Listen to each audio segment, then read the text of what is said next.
So beyond the first primary reason that the Book of Mormon was preserved, which is to testify of Jesus Christ, one of the other primary reasons why this was preserved was simply to be able to help the remnant of the house of Israel to find out who they are so that they can partake of the promises and the prophecies that have been given to them by the Lord. This is the covenant that the Lord is talking about here. This is Mormon chapter 5, verses 15 and 19. It says, "And also that the seed of this people may more fully believe his gospel, which shall go forth unto them from the Gentiles. For this people shall be scattered. The Lord has preserved their blessings, which they might have received in the land for the Gentiles, who shall possess the land." So when they became a wicked people, they lost some of these blessings, which were going to be given to the Gentiles, who would eventually come to the promised land. In 4th Nephi chapter 1, verse 49, it says, "And he did hide them up unto the Lord, that they might come again unto the remnant of the house of Jacob, according to the prophecies and the promises of the Lord." These prophecies and promises are what the Book of Mormon was actually written and preserved for. The Book of Mormon is a record, in fact, of these prophecies and promises to those who are led by the hand of the Lord to the land of promise. It was not written to identify its geography. Should the proposed method then that we use the geographical passages over the spiritual passages? Doesn't make sense. We should use the spiritual passages over the geographical passages. And if we do so, could it be that more can be learned about the geography of the Book of Mormon from the spiritual passages for which the book was actually written than the geographical clues which are in the Book of Mormon, but for which it was never written? And I think the answer to that, you'll see as we move through this information, will become much more clear. What is a paradigm? Well, when I ask folks that, they typically say it's a way of thinking about things. And I usually get a couple of different examples, and then I give them my definition. It's a pair of dimes. Okay? How much are a pair of dimes worth? I think most everyone would say a pair of dimes is worth 20 cents. And if you were to say that, you would actually be not quite correct, because it's time to change your paradigm. You see, these dimes are both 1964 dimes. Each of these silver dimes are 0.088 ounces of silver, and as of 10/26 of 07, it was valued at $14 per ounce. Each dime is actually worth about $1.11 times 2 dimes is $2.22, not a lowly 20 cents. You see how that just changed? Now these 2 dimes became 10 times more valuable when a little additional knowledge was given. And that's what we're trying to do with this project, is to give folks additional information and additional knowledge that helps them make a new determination about what we're talking about. We need to begin also with another law that's been established by the Lord and is used within the church, and that is the law of witnesses. The Book of Mormon geography must also have multiple witnesses, both within the text and without. These witnesses fall into the categories of internal or external testimonies, or spiritual witnesses, which are kind of the internal, or physical witnesses, which are more external. We need to begin, though, with the spiritual witnesses, and that is to identify the Book of Mormon's prophecies and promises, which have been testified of in relation to the promised land in the latter days, and the people, meaning the Gentiles, who would be associated with this promised land. The second thing we need to do is then conduct research on the historically inspired and revealed understandings of the prophet Joseph Smith on geography.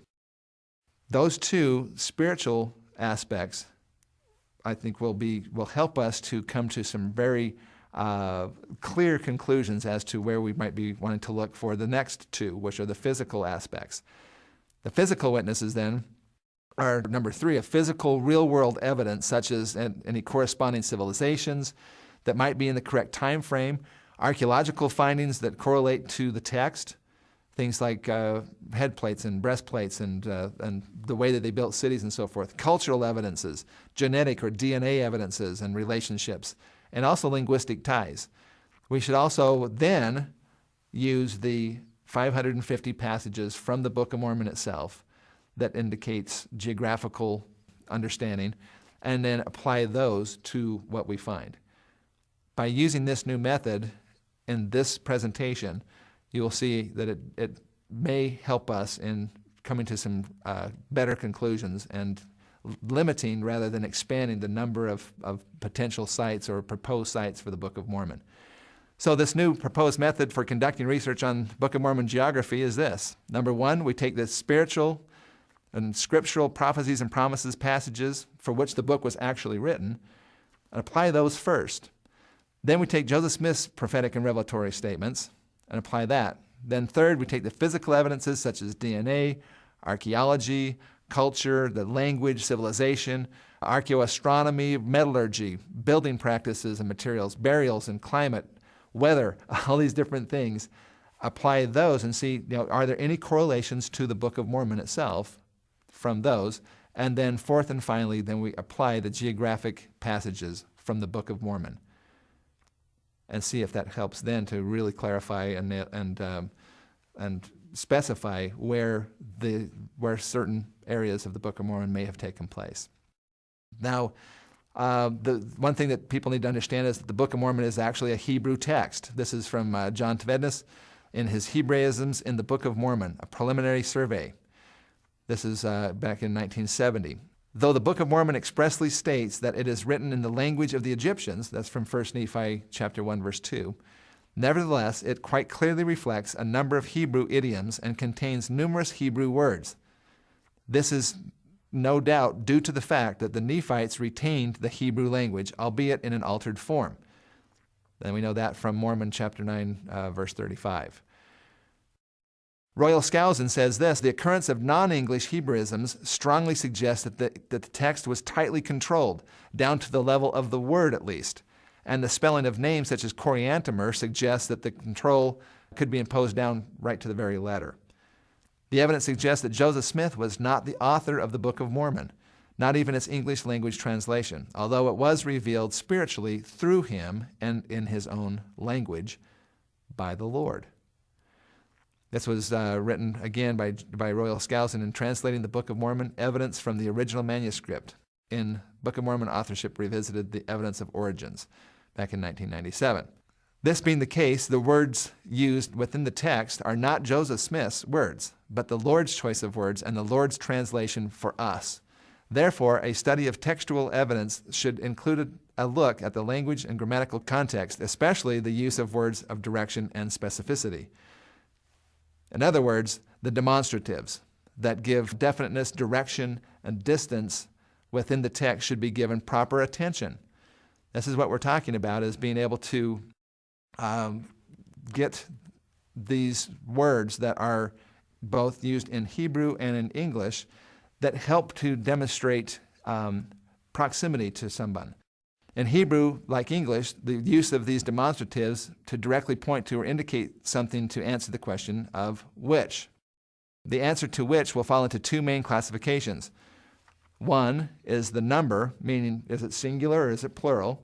And the second thing is proximity. Is it near or is it remote from the speaker?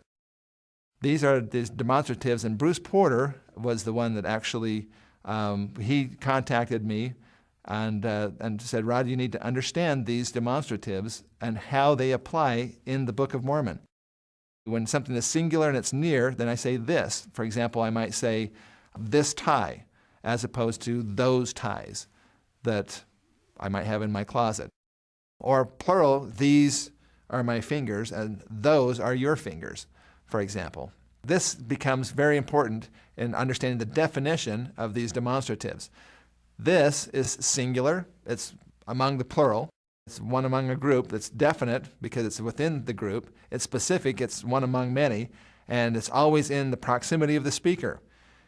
Now that, on the other hand, is also singular and definite and specific, but it's remote in difference or distance in respect to the speaker.